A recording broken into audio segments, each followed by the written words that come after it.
জেনে যাই এন্টি কুরবানি গপ্প কে আর কোন গপ্প নাই কোনটার গপ্প ওয়ালাইকুম সালাম কেমন আছেন? এই তো আলহামদুলিল্লাহ চাচা কুরবানি গরু কিনছেন? না ভালা নাই সালামের আগে বন্ধ ভালা দিলাম কে জেনে যাই এন্টি গপ্প তোমার কুরবানি গপ্প করার লাগে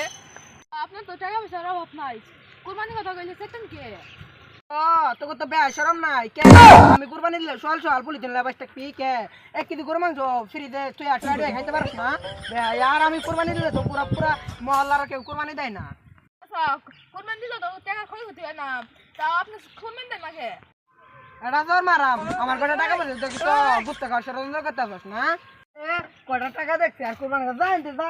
টাকা দেখছি আর ঘুরতে খাওয়ার আহরণ রাখছি কি গ্রামের লোক আছে, এমন লোক জীবনে দেখি নাই। কুরবানি দিলে সব সম্পর্কে কি কষ্ট? এর নানান নাতি কথা কেউ কই কুরবানি দেও কে কুরবানি দিলে কি বরাবরে খাওয়ার পারবা অত খাওয়ার আমার দরকার নাই ঘন্টার পর গ্রামবাসী এলে আমি আর কুরবানি দিতাম না ও কিন জস আমিও তো দেখতাছি ওই লাল লড়াই না গ্রাম ইমন একটা লোক আছে টিয়া দেখ কেউ কুরবানি দেয় না টিয়া পুষি পুষি কেটে থাকা করো লোক এই লোক শোনো বাড়ি গনে আমার কেন লাল রায় দেখ উত্তর পাড়া তুমি লাল ডাকিন না কালো ডাকিন বেটা আমার সামনে কোয়া লাগবো আমি করো ঘর বেরিয়ে করে ঘর ভাঙ্গা দিমু ফল তুমি করো কি ফাউল লোক রে ভালো কথা কই দাবি করে আমার লাগে তিন মাস কি কইলি চিল্লা কি দাঁড়া